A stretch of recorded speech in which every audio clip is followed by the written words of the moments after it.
What's up, chuletas? Today we're going to be making a turkey cake, and his name is Tony the Turkey. If you're new here, welcome to Thalias Cakes. Thank you so much for clicking on this tutorial.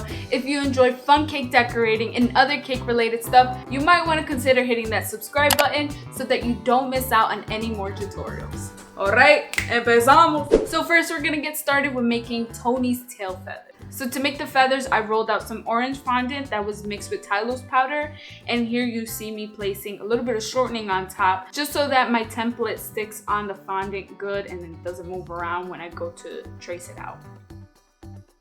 Like I always say, if you don't want to waste time drawing it out, you could always look up something on Google and print it out and then trace it out like that. To cut it out, I'm using an X-Acto knife. Make sure that you take your time tracing this out.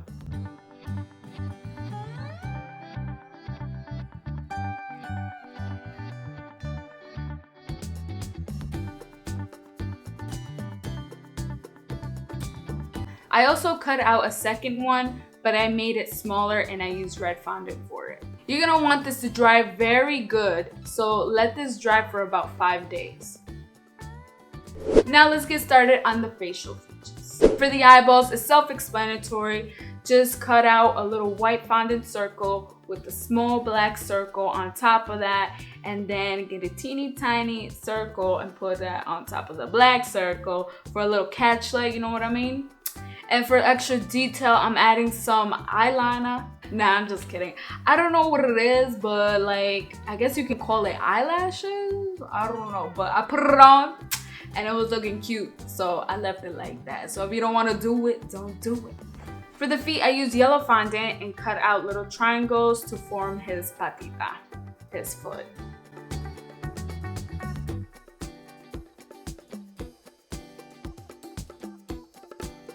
And for his beak, I formed a little triangle shape and stuck a little spaghetti behind it to be able to like stick it into the cake later on.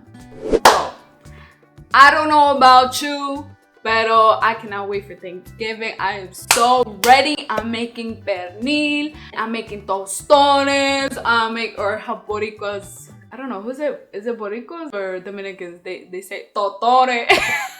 Sorry, it just makes me laugh. Like, I'm not trying to hate on you guys. My husband's Dominican, so he says a lot of things that sound like a little funny to me. But anyways, my friend, she's making arroz con gandules. Oh my god. And then my sister, she's baking some cookies. I'm baking a cheesecake, and she's also making yams. And then my parents are coming down all the way from New York, and it's just gonna be a good time, and I'm so excited.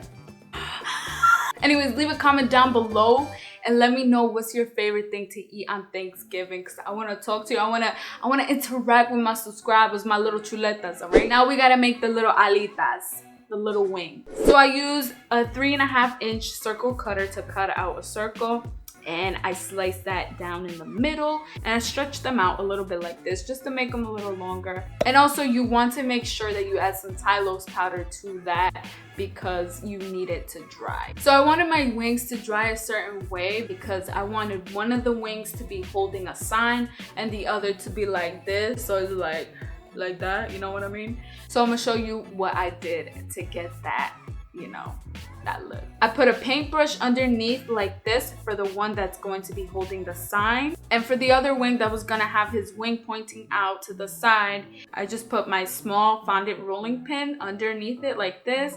And then I added a little paper towel on the other end. I really didn't want them to get like super hard because I still wanted them to be a little bit more flexible when I go to place it onto the cake, so that way it can get like the curvas of the cake, you know, the roundness of it. I hope that makes sense. You know, it just needs to be a little bit more flexible because like if it dries like really stiff, like straight, then it's gonna be like, it's gonna look stupid. I don't know. Hopefully you understand what I'm trying to say. Anyways, let's get started on the bizcocho. First, I colored my buttercream this caramel color that later turned brown. How? I don't know. I think it was because I left it in the refrigerator overnight and then it just darkened up. Pero anyways, I went ahead and crumb coated this cake, and if you're wondering how I got the shape, I used this ball cake pan, and I will be leaving the link below if you would like to purchase one in the description box, okay? Along with all the other tools and supplies that I use in this video. So I gave it a final coat of buttercream with my offset all around and took my little smoother and smoothed out the buttercream like this, nice and tight and right. And you don't want to go too fast. You want to do this real slow. Don't rush it, mama. Don't rush it.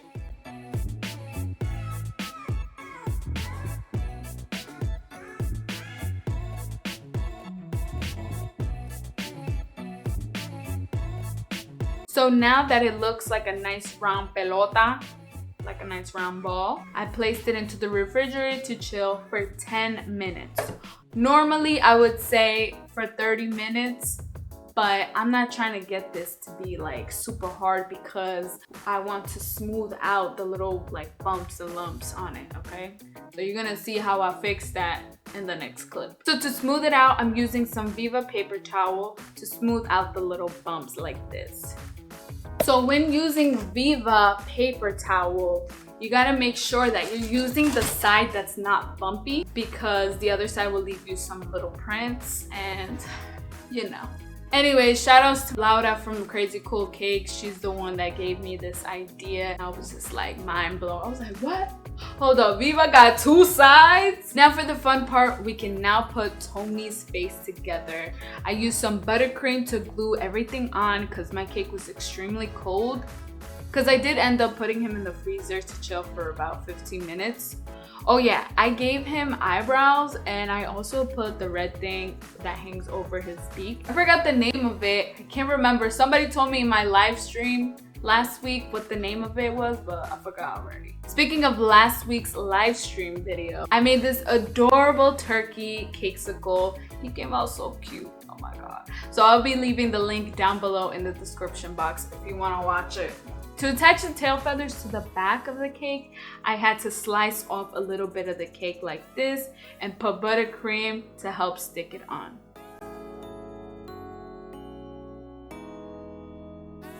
Boom! Se me pagó la cámara. Again, my camera turned off. I was so upset. I had no idea that it turns off. So unfortunately, I did not get the footage of me making the little pilgrim hat. So I'm very sorry para ti, pero you're gonna have to figure it out, mama. I don't know what to do. It's kind of like, you know, self-explanatory anyways, right? And that's it, mira pa allá, llegó el pavo. It would be super dope if one of you guys do give this cake a try and tag me on my Instagram or my Facebook so that I can repost it. I would love to see your guys' recreations. And I just love it. It melts my heart. Quickly, since Thanksgiving is approaching, I'm going to say this as if I'm speaking to you all individually. I appreciate you and I thank you for being a chuleta, for always liking my videos, for always commenting, and for always sharing my videos. You have no idea how much that really means to me and how much it helps me get out there in the YouTube world. I love you. If you love your girl, please go ahead and give it a thumbs up. Please help me get this video to 200 likes or more. And for my new people, go ahead and click the circle button right over here so you can subscribe to my channel to continue to receive more fun cake tutorials like these. And check out this video over here or check out this video over here. Thank you so much. God bless.